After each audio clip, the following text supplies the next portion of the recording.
Happy Fine Wine Friday, everybody.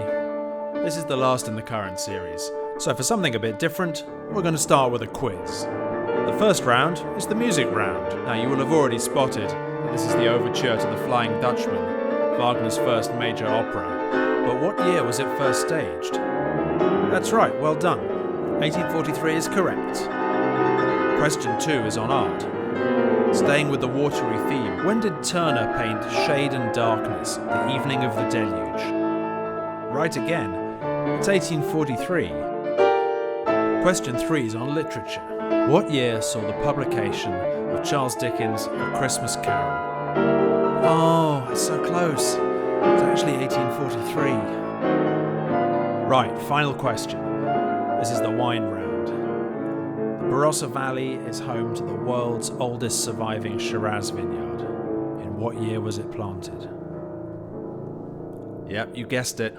At some point between the January premiere of The Flying Dutchman and the December publication of A Christmas Carol, these vines were put in the ground in 1843. After all that, I think we've all earned a drink. And yes, amazingly, these vines still produce about 1,500 bottles of wine per year.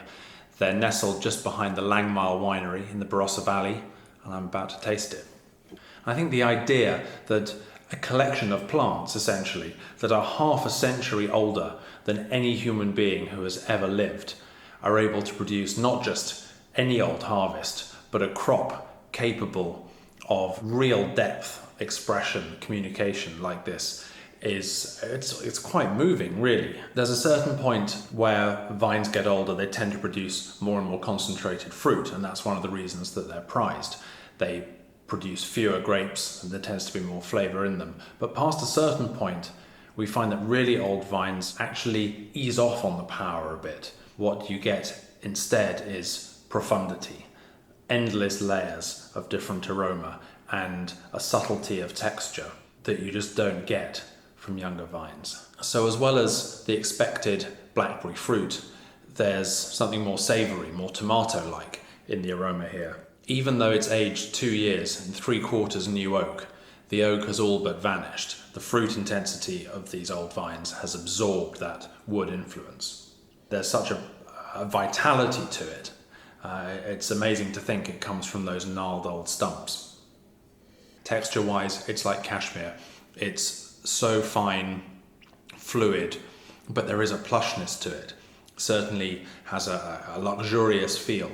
There's so much there. It's completely gorgeous now. It could age effortlessly for decades. So from one remarkable vineyard to another, we're going to go here, to the hill of Hermitage. Now, the vines producing the wine I'm going to try are not as old as 1843, but the vineyard itself is much, much older. Vines were cultivated here in Roman times. What's worth remembering is that Hermitage is very, very small. It is just that hill. There's about 140 hectares of vines on it. The appellation will always be limited just to those slopes. So it's a real rarity. And of course, it's divided between several producers. They're generally very serious. They know what they've got and how precious it is. And that's certainly true of Ferraton, who is the producer of this wine here, Les Miaux. The vineyard is farmed by Ferraton biodynamically. So it's very, very hands-on. It's like super organic. And let's see how it's expressing itself today. As so often with these comparisons, similarities and differences abound. There is a sense of depth, layering and complexity here.